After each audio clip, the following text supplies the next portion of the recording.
सबसे पहले ये थ्योरी है 10 पॉइंट एक्सरसाइज, ये सर्किल है, सर्किल एक्सरसाइज 10 है। इसमें दिया गया वृत्त किसे कहते हैं, डेफिनेशन सब है। तो वृत्त किसी समतल में वह बंद वक्र वृत्त कहलाता है जिसमें किसी खास बिंदु से बंद वक्र की दूरी हर जगह समान होती है। ठीक, यह एक वृत्त है। तो यहाँ पे क्या है, इस समतल में वह बंद वक्र वृत्त कहलाता है। तो ये वृत्त है, इसमें जिसमें किसी खास बिंदु, तो यह खास बिंदु क्या है, ये है पॉइंट, ये वृत्त का केंद्र है। और यहाँ से चारों तरफ की दूरी क्या होती है, यहाँ से यहाँ तक त्रिज्या मिलाएंगे, यहाँ मिलाएंगे चारों तरफ, तो ये क्या होती है, हर जगह समान होती है। ठीक, अब इसके बाद दिया गया है वृत्त एक समतल में बंद वक्र है जिसमें किसी खास बिंदु से बंद वक्र की दूरी हर जगह समान होती है। तो ये बंद वक्र है, जहाँ पे इस सेंटर से हर जगह मिलाएंगे तो वो समान ही होगी। ठीक, अब बोल रहे हैं कि वृत्त में यही खास बिंदु वृत्त का क्या, यहाँ तक तो हर जगह समान होती है। अब वृत्त, यहाँ वृत्त का यही खास बिंदु वृत्त का केंद्र कहलाता है। तो वृत्त का केंद्र यही खास बिंदु कहलाता है जिस खास बिंदु के चारों तरफ हर जगह क्या होती है, वृत्त पर मिलाने पर रेखाखंड की लंबाई समान होती है। वह रेखाखंड क्या कहलाती है, तो वृत्त की त्रिज्या कहलाती है। अब बोल रहे हैं उसके बाद वृत्त के केंद्र को प्राय किससे, ओ से सूचित किया जाता है। क्लियर। उसके बाद त्रिज्या, तो वृत्त की त्रिज्या किसे कहते हैं, तो वृत्त में केंद्र से वृत्त को मिलाने वाली रेखाखंड वृत्त की त्रिज्या होती है। केंद्र से वृत्त को मिलाने मतलब वृत्त की परिधि पर कहीं भी मिलाएंगे तो वहां से यहाँ तक की लंबाई जो है, इस सेंटर से लेकर वृत्त पर कहीं भी, परिधि पर कहीं भी, तो उसकी लंबाई को वृत्त की त्रिज्या कहते हैं। यहाँ पे ओ से लेकर ए तक ओ ए भी त्रिज्या है, ओ बी भी त्रिज्या है, ओ सी भी ये त्रिज्या है। ठीक, इसके बाद अगला अगला है यहाँ पे,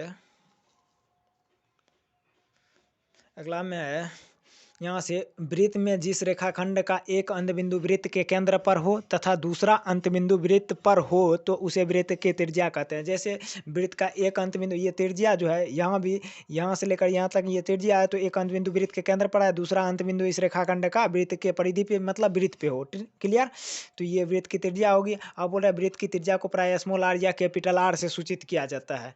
उसके बाद चित्र में क्या है, तो चित्र में ओ ए बराबर ओ बी बराबर ओ सी बराबर ओ डी है, ये सब वृत्त में। तो यहाँ से सब की लंबाई आर है, ये त्रिज्या है, एक समान है, क्योंकि एक ही वृत्त की सभी त्रिज्या लंबाई में क्या होती है, समान होती है। उसके बाद एक वृत्त में अनगिनत त्रिज्याएं हो सकती है। अब एक ही वृत्त की सभी त्रिज्याएं लंबाई में एक समान होती है या समान होती है। क्लियर। उसके बाद दो वृत्त की त्रिज्याएं समान हो तो वे दोनों वृत्त सर्वांग कहलाते हैं। उसके बाद जीवा, तो वृत्त के दो बिंदुओं को मिलाने वाला रेखाखंड उस वृत्त की जीवा कहलाता है। ठीक, यहाँ पे का है। उसके बाद वृत्त में जिस रेखाखंड का दोनों अंत बिंदु वृत्त पर हो उसे वृत्त की जीवा कहते हैं। जैसे एग्जांपल यहाँ पे फिगर में समझा देते हैं। तो यहाँ पे वृत्त के एक रेखाखंड है वृत्त में जिसका एक अंत बिंदु इस तरफ है वृत्त की परिधि पर, दूसरा अंत बिंदु इस तरफ परिधि पर है, तो इसी को कहते हैं कि दोनों अंत बिंदु वृत्त पर हो। क्लियर, तो इसको वृत्त की जीवा कहेंगे। यहाँ पे जो है सब ये भी, यहाँ से पी से लेकर क्यू तक, पी से लेकर क्यू तक ये भी जीवा है, आर से लेकर आई एस तक, आर एस भी एक जीवा है। ठीक, उसके बाद ये हो गया यहाँ से, तो ये भी, यह टी से लेकर यू तक ये भी एक वृत्त का क्या है, जीवा है। ठीक, और बोल रहे हैं जो जीवा वृत्त के केंद्र होकर गुजरती है उसे वृत्त का क्या कहते हैं, तो व्यास कहते हैं। यहाँ पे ये केंद्र होकर आर एस जीवा जो है वो केंद्र होकर गुजर रही है, इसीलिए ये व्यास कहलाएगी। और व्यास ही वृत्त की सबसे लंबी जीवा होती है। ठीक, वृत्त की सबसे लंबी जीवा वृत्त का व्यास होती है। ठीक, उसके बाद आगे है एक वृत्त में अनगिनत जीवाएं हो सकती है। एक ही वृत्त की सभी व्यास लंबाई में बराबर होती है। एक ही वृत्त में अनगिनत व्यास हो सकते हैं। एक वृत्त का व्यास उस वृत्त की, अब बोल रहे हैं वृत्त का व्यास उस वृत्त की त्रिज्या का दोगुना होता है। वृत्त की त्रिज्या उस वृत्त की व्यास की आधी होती है। आर एस वृत्त का व्यास है, क्योंकि बोल रहे हैं आर एस वृत्त की सबसे लंबी जीवा भी है और उसके साथ साथ वह केंद्र होकर गुजरती है। ठीक, तो वृत्त के केंद्र होकर गुजरेगी जो भी जीवा, तो वो सबसे लंबी भी होगी और वो क्या कहलाएगी, तो व्यास कहलाएगी। क्लियर। उसके बाद आगे आगे है यहाँ से अगला है क्वेश्चन में दिया गया चाप। चाप किसको कहते हैं, तो आर्क ऑफ सर्किल। सर्किल, अब बोल रहा है वृत्त पर किन्हीं दो बिंदुओं के बीच की दूरी को वृत्त का चाप कहते हैं। जैसे यहाँ पे है, तो यहाँ वृत्त पर यानी वृत्त की परिधि पर, तो वृत्त की परिधि पर यहाँ से लेकर ए बी, ये लघु चाप ए बी कहलाएगी क्योंकि ये छोटा वाला है। ठीक, छोटा वाला चाप के द्वारा है। इसके बाद बड़ा वाला चाप के द्वारा उस तरफ का है, तो इसको दीर्घ चाप ए बी कहेंगे। तो यहाँ पे लघु चाप ए बी बराबर लघु, और चाप ऊपर वाला को पढ़ेंगे ए बी। दीर्घ चाप ए बी मतलब दीर्घ चाप इस तरफ का ए बी। क्लियर, तो दीर्घ चाप, चाप इसको पढ़ते हैं, ए भी लिख देते हैं। क्लियर। उसके बाद त्रिज्या खंड किसको कहते हैं? Sector of circle. तो वृत्त में दो त्रिज्या एवं उसके बीच के चाप से घिरे हुए क्षेत्र को त्रिज्या खंड कहते हैं। तो यहाँ पे दो त्रिज्या है, ठीक, और उसके बीच में घिरा हुआ क्षेत्र, उसके बीच ये चाप है, चाप द्वारा घिरे हुए क्षेत्र को त्रिज्या खंड कहेंगे। तो एक ये छोटा वाला है, तो छोटा वाला कम एंगल बना रहा है यहाँ पे दोनों त्रिज्या के द्वारा, तो इसको लघु त्रिज्या खंड कहेंगे। इस तरह वाला दीर्घ त्रिज्या खंड कहलाएगा, ठीक। उसके बाद वृत्तखंड। वृत्तखंड में है तो वृत्त की एक जीवा वृत्त को दो भागों में बांटती है। यहाँ जीवा द्वारा बटा हुआ दोनों भाग वृत्तखंड कहलाता है, ठीक। तो यहाँ पे जब हम एक जीवा है ए भी, जो वृत्त को क्या करती है? दो भाग में बांटती है। तो इधर वाला छोटा वाला भाग लघु वृत्तखंड कहलाएगा, बड़ा वाला भाग दीर्घ वृत्तखंड कहलाएगा। क्लियर।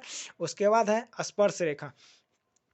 स्पर्श रेखा में, अब स्पर्श रेखा किसको कहते हैं? तो किसी भी वृत्त की स्पर्श रेखा वह रेखा होती है जो वृत्त को केवल एक बिंदु पर प्रतिच्छेद करती है या स्पर्श करती है, अथवा किसी वृत्त को एक बिंदु पर प्रतिच्छेद करने वाली रेखा वृत्त की स्पर्श रेखा कहलाती है। क्लियर। तो यहाँ पे जो है एक सर्किल है, सर्किल का सेंटर ओ दे देते हैं। क्लियर। ये पी बिंदु स्पर्श बिंदु है, क्योंकि ये रेखा पर भी ये बिंदु है और वृत्त के परिधि पर भी है। क्लियर।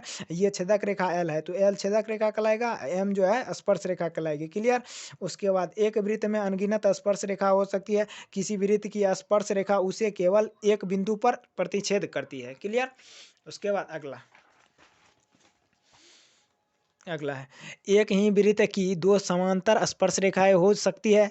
अब एक वृत्त, अब बोल रहे हैं यहाँ से एक वृत्त एवं उसके स्पर्श रेखा के उभयनिष्ठ बिंदु को स्पर्श बिंदु कहते हैं, यानी वृत्त की परिधि पर भी हो और स्पर्श रेखा पर भी हो। चित्र से बोल रहे हैं, चित्र में जो अगला चित्र दिखाया गया था उसमें एम स्पर्श रेखा है, एल छेदक रेखा है, पी स्पर्श बिंदु है।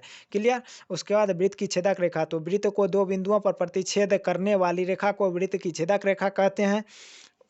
यहाँ से उसके बाद वृत्त के किसी एक बिंदु से एक ही स्पर्श रेखा खींची जा सकती है। अब वृत्त के एक बिंदु से अनेक छेदक रेखा खींची जा सकती है। वृत्त के केंद्र से जीवा पर डाला गया लंब जीवा को समद्विभाजित करती है, यानी वृत्त के केंद्र से जीवा पर जो डाला गया, केंद्र से जीवा पर डाला गया लंब जो है जीवा को दो बराबर भागों में बांटती है। जब ओ एम लंब है ए बी पर, यानी ओ एम जो लंब है इस पे किस पे? ए बी पर, तब ए एम बराबर एम बी हो जाएगा, ये ए बी का आधा हो जाएगा, ठीक। समद्विभाजित करना मतलब दो बराबर भागों में बांटना। क्लियर।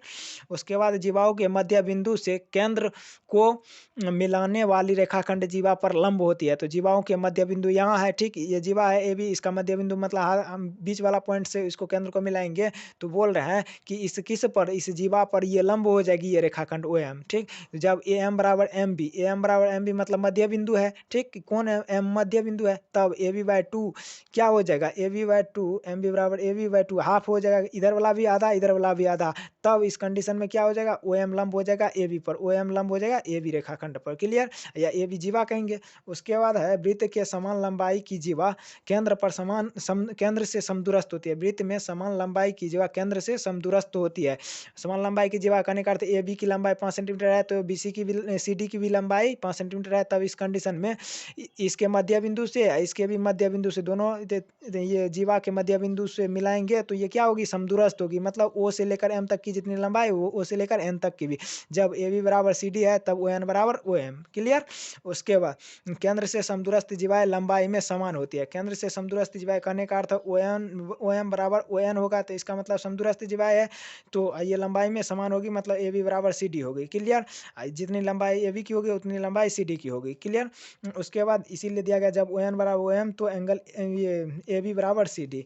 उसके बाद वृत्त में समान लंबाई की जीवा केंद्र पर समान कोण बनाती है। तो वृत्त में समान लंबाई की जीवा जो है केंद्र पर क्या करती है? तो समान कोण बनाती है। तो समान लंबाई की जीवा क्या है? ए बी की यदि 5 सेंटीमीटर लंबाई है तो बी सी की भी 5 सेंटीमीटर लंबाई होगा। इस कंडीशन में एंगल ए का मान जितना होगा एक का मान उतना एंगल दो का भी मान होगा। जब ए बी बराबर बी सी तब एंगल एक बराबर एंगल दो। क्लियर। इसके बाद अगला है यहाँ से वृत्त के केंद्र पर समान कोण बनाने वाली जीवाएं लंबाई में समान होती है। समान कोण मतलब एंगल एक बराबर एंगल दो होगा, तब ए बी की लंबाई जितनी होगी उतनी बी सी की लंबाई होगी। क्लियर। उसके बाद लघु चाप द्वारा वृत्त के केंद्र पर बनाया गया कोण न्यून कोण होता है। तो लघु चाप के द्वारा, ये लघु चाप हुआ छोटा वाला चाप, तो इसके द्वारा वृत्त के वृत्त पर बनाया गया कोण, यहाँ पे क्या दिया गया है, तो लघुचाप द्वारा वृत्त के केंद्र पर बनाया गया कोण, केंद्र पर बनाया गया कोण नहीं है, ये वृत्त पर बनाया गया कोण। ठीक, रुक जाए।